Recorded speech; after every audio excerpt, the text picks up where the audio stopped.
Shadow-Chancellor Melstride. Thank you, Mr. Speaker, and can I thank the Right Honourable Lady for advance sight of her statement. Mr. Speaker, the Right Honourable Lady comes to this House with an economy in tatters. She would have us believe that she has delivered the stability and resilience that can weather the storm ahead. But she has done nothing of the kind. When she came into office, she ramped up borrowing and spending and hiked taxes to record levels. She was warned at the time by the OBR and others that her policies would mean higher inflation, higher borrowing costs, higher interest rates, and that she would destroy jobs. All of that, Mr. Speaker, has come to pass. Her mismanagement and foolish choices have given us the highest inflation in the G7, the highest borrowing costs of any major advanced economy, with gilt yields higher than Greece and Morocco, fragile fiscal headroom, the highest unemployment since the pandemic and rising, and GDP per capita falling. Under this government, Mr. Speaker, we are getting poorer, and our economy is increasingly fragile and far from secure and resilient. And despite what the Right Honourable Lady has just said about tiebacks, nothing exemplifies this government's economic folly more than its approach to oil and gas. The utterly misguided net zero obsessions of the Energy Secretary have led to the absurdity of reduced extraction, whilst we see jobs destroyed. Tax revenues have been lost and energy security weakened. The greatest tragedy, Mr. Speaker, is that fields like Jackdaw and Rosebank are nearly ready and could begin delivering relief within months. Jackdaw alone could supply gas to more than 1.5 million homes, yet the Right Honourable Lady has offered no response. Less oil and gas extraction means greater dependency and reduced security. This path risks damaging energy stability, the cost of living, jobs, growth and public finances. On every measure that matters, this Chancellor has left us weak. With an energy shock looming, millions may suffer. So I ask, how many fuel retailers have not yet engaged with the new fuel finder service? Can she address reports of technical glitches and outdated pricing?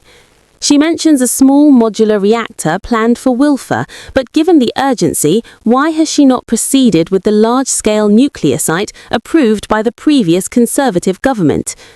On energy cost support, what fiscal capacity does she believe she has? And how will she ensure targeted assistance reaches those most in need?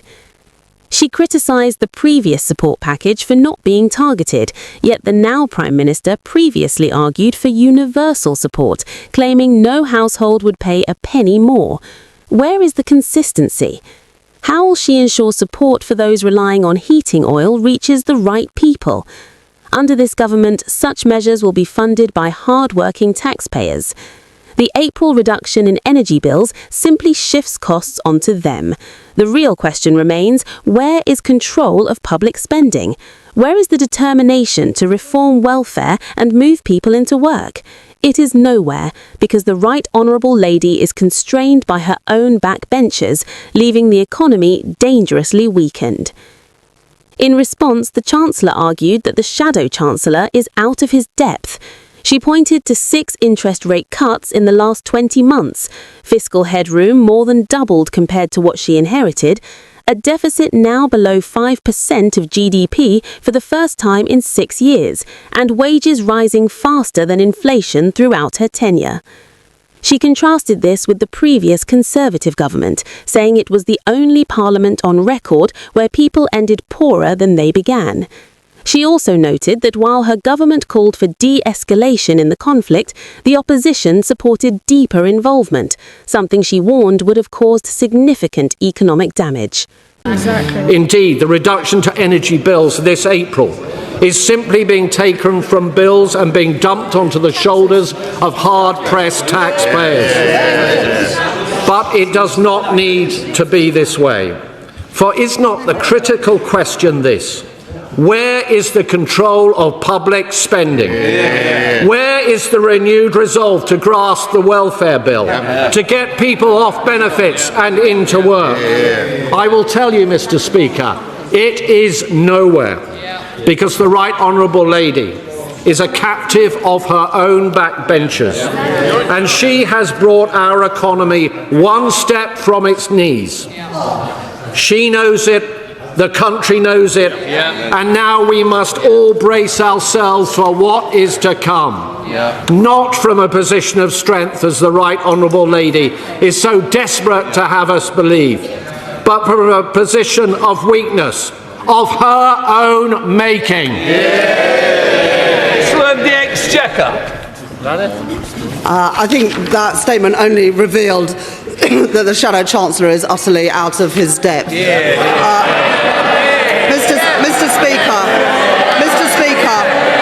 Mr. Speaker, in the last 20 months, we've had 6 cuts in interest rates. We have more than doubled the fiscal headroom compared with the headroom that I inherited from the party opposite. For the first time in 6 years, our deficit is less than 5% of GDP, and wages have increased by more than inflation for every single month that I have been Chancellor of the Exchequer, compared to the record of the previous Conservative government, which is the only parliament on record where people were poorer at the end of it than they were at the beginning. So I prefer my record to their record any day of the week. Now, Mr. Speaker, the Shadow Chancellor says that we should act. Well, we have acted. But what the Shadow Chancellor fails to mention is that his party supported us being involved in this conflict. Whilst we have called for de-escalation, the Leader of the Opposition said that we should be a participant in this conflict.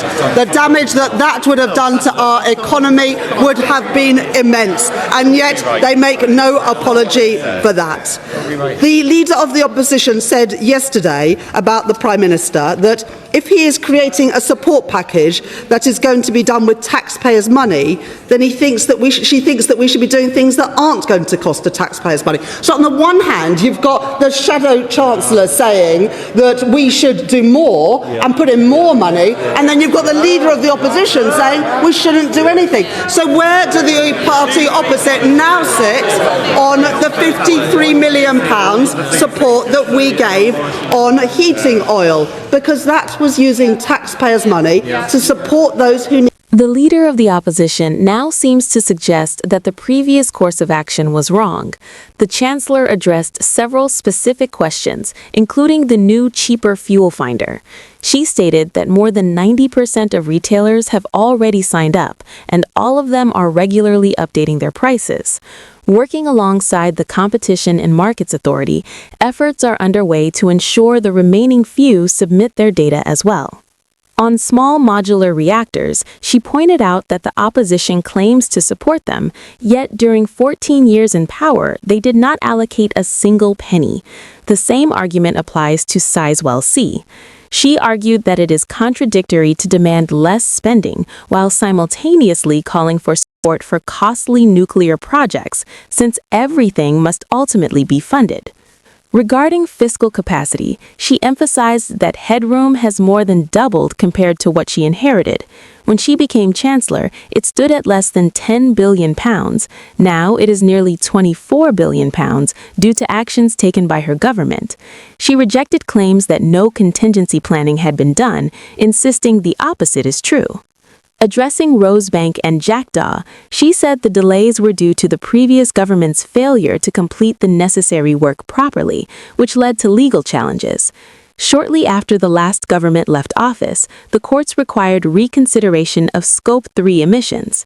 Energy companies resubmitted their plans at the end of last year and And 1 month after the previous government left office because they were kicked out, the courts came back and said that we had to reconsider Scope 3 emissions. The energy companies, Shell and Equinor, resubmitted their plans at the end of last year. The regulators...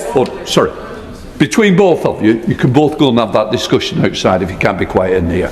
Chancellor of the Exchequer. This is important because the energy companies came back, thank you Mr Speaker, came back at the end of last year with their revised plans. The regulators are now considering those, and my right honourable friend, the Energy Secretary, will make a decision ahead of the autumn to decide whether it is legal to go ahead with those. But we made a commitment in our manifesto to honour existing licences. It's only because of the failure of the previous government to consult that we are in this position in the first place. And the honourable gentleman, the right honourable gentleman, says that if we cut the welfare bill, we will be able to help people. Well, I'm afraid they had 14 years, and he was the welfare secretary when the bills ballooned. So, frankly, we'll take no lessons from the party opposite. It is only Labour that can be responsive to the immediate challenges because we have been responsible with the public finances, committed to our long-term energy security